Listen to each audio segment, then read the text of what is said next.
રાજ્યમાં શાહ ઇન્વેસ્ટમેન્ટના નામે શેર ટ્રેડિંગના બહાને રોકાણકારોના કરોડો રૂપિયાનું ફૂલક ફેરવનાર શાહ ઇન્વેસ્ટમેન્ટના સંચાલક હાર્દિક શાહની જામીન અરજી પર સુરતની કોર્ટમાં દલીલો પૂર્ણ થઈ ગઈ છે. કોર્ટ દ્વારા સંભવત આ જામીન અરજી પર નિર્ણય આપવામાં આવી શકે છે. જોકે આ કેસમાં અન્ય મુખ્ય આરોપી અને હાર્દિકની પત્ની પૂજા શાહ દ્વારા હાલ CID ક્રાઇમમાં દાખલ થયેલા કેસમાં જામીન અરજી હજી સુધી કરાઈ નથી.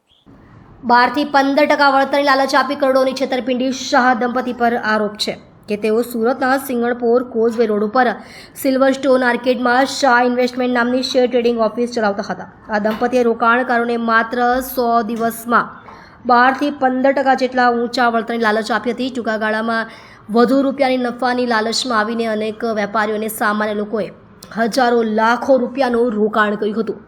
જોકે દંપતીએ કરોડો રૂપિયા લીધા બાદ ચૂકવણી કરવાનું બંધ કરી દેતા રોકાણકારોનો નફો તો દૂર, પોતાના રોકાણની મૂળ રકમ પણ પાછી મળી ન હતી.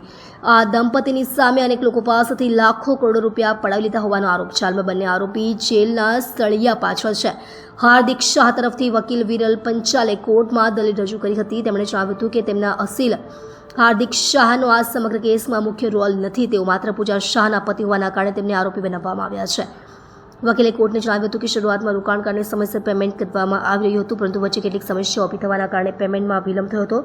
વકીલે દલીલો દરમિયાન એ બાબત પર પણ ભાર મૂક્યો હતો કે આ કેસને લઈને social media influencer Khajurbhai Nitin જાનીને લઈને કરવામાં આવેલા અનેક આરોપો તદ્દન ખોટા અને પાયાવિહોણા કહી શકાય. હાર્દિક શાહની જામીન અરજી પરની દલીલો પૂર્ણ થતાં હવે સૌની નજર આજના કોર્ટના નિર્ણય પર ટકેલી છે.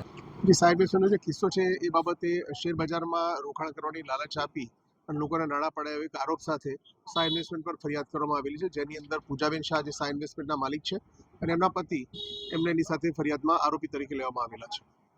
અત્યારે કોર્ટમાં કઈ રીતની પ્રક્રિયા ચાલી રહી છે અને કઈ કીર્તિ પટેલનું પણ નિવેદન જી, જે કોર્ટની અંદર પ્રક્રિયા ચાલી રહી છે એની અંદર અત્યારે હાર્દિકભાઈ શાહ તરફથી અમે જામીન અરજી ફાઇલ કરેલી છે અને કીર્તિબેનનું જે સ્ટેટમેન્ટ આવ્યું છે મેં સાંભળ્યું છે અને એમની વાત સાચી છે કે લોકોના નાણાં મળી જવા જોઈએ. એની બાબતે પૂજાબેને પણ એવું જ કીધેલું છે કે લોકોના નાણાં હું 12 વિશે આપી દેવાની છું. તો એ બાબતે એમનો પ્રયત્ન સારો છે, પણ એમણે એક સ્ટેટમેન્ટ એ પણ આપેલું છે કે ખજૂરભાઈ ભાગીદાર છે, તેવી કોઈ બાબત મારા નજરમાં ધ્યાનમાં આવેલી નથી.